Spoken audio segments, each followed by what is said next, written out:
Now let's have a look at composite types. First I'll consider tuples, because Haskell has tuples. Tuple types are heterogeneous. By that I mean that different components of a tuple need not have the same type.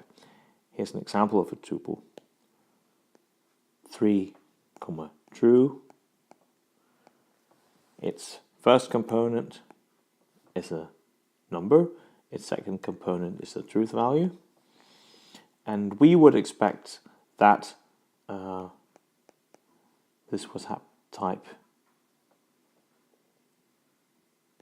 t, bool, where t is number type, so the type would be that if t is in the type plus num, then the type is t, bool.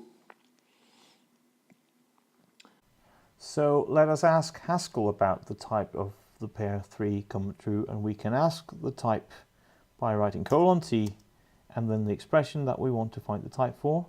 Here is 3, true. What does Haskell tell us? It tells us that the type of 3, true, 3, 2, true has type meaning has type. If t is a numeral type, then the type is the pair type t, bool, just as we expected. We can write tuples of any length. This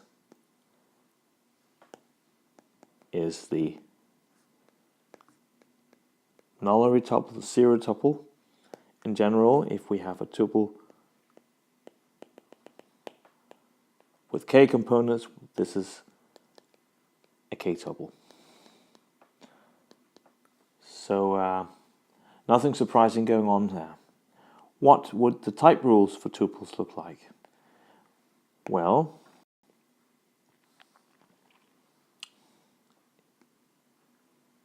the type rule would say that given a type environment E, then given a tuple with n components, then it would have the type t1, up to tn, where the ith component ei has type ti, and that's the case for I between 1 and n. So that's the type rule for typing a tuple. Note that the types, the ti's, can be different. As we've just seen, not all components of a tuple need to have the same type. Tuples are heterogeneous with respect to type.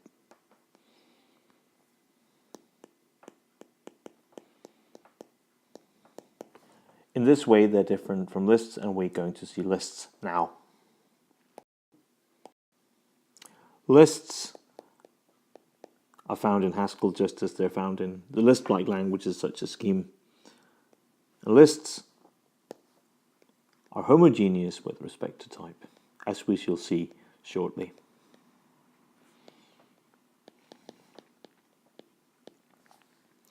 Lists in Haskell can have any length. Tuples have a fixed length, but lists can have any length. The simplest list in the world is this one, the empty list. We can build lists using the cons operator that prefixes a list with an element. So if we have a list of x's, then we can prefix it with another element x, and x:xs is a list with the head being x and the tail being the x's. And we do not need to write the conses. If we want to write a list, say 1, 3, 4, 7, that's just a shorthand for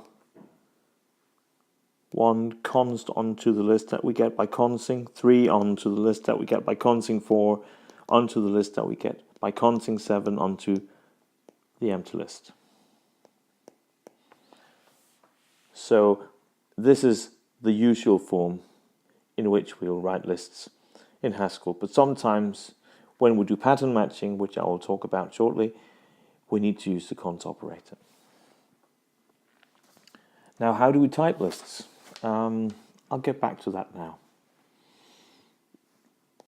The important thing to remember is that all elements in a list must have the same type.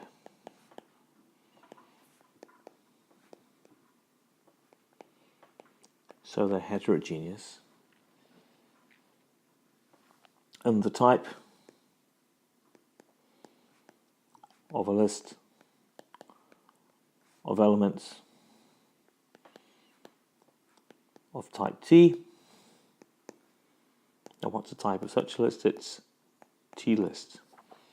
And there are 2 type rules for lists.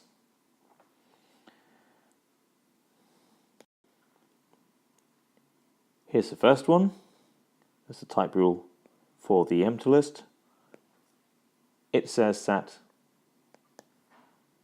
the empty list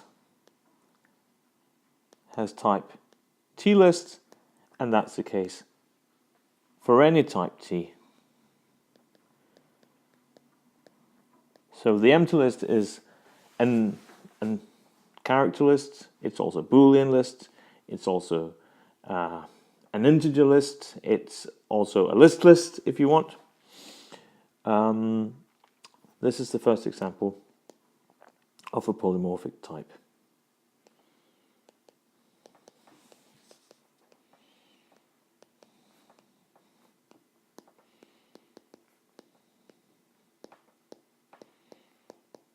And what's more, the empty list is a simple term. It's a simple expression, but it has a composite type.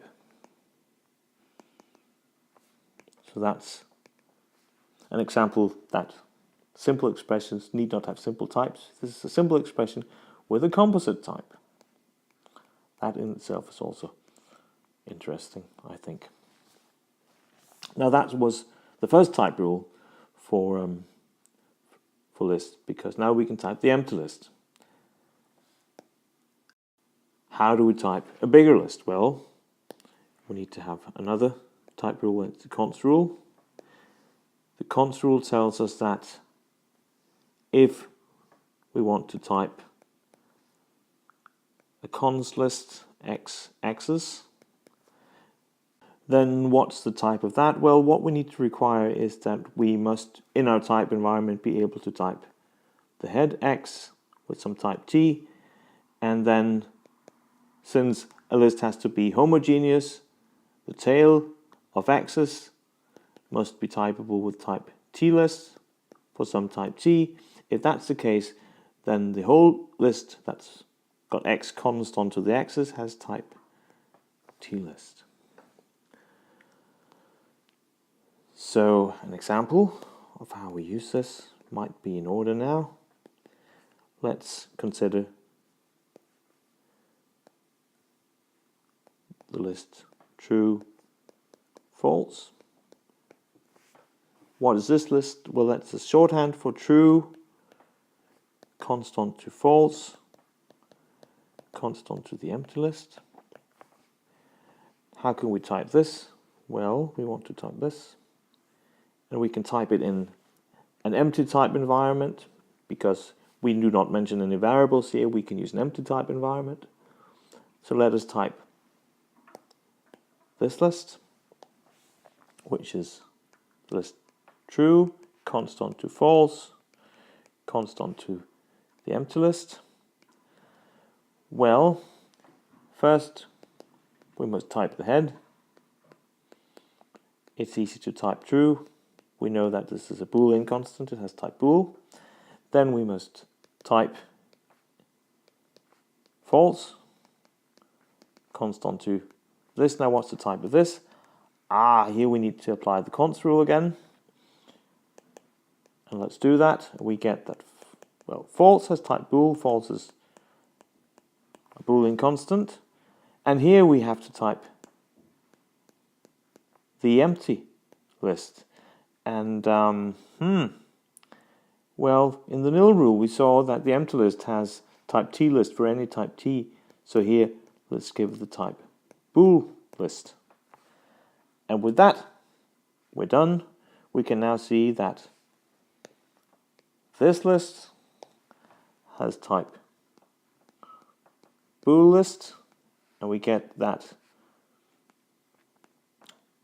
the whole big list with 2 elements has type bool list. So that's how we can apply the type rules to check the types, and in fact find the types of expressions in Haskell. And this is what the Haskell system does, in fact.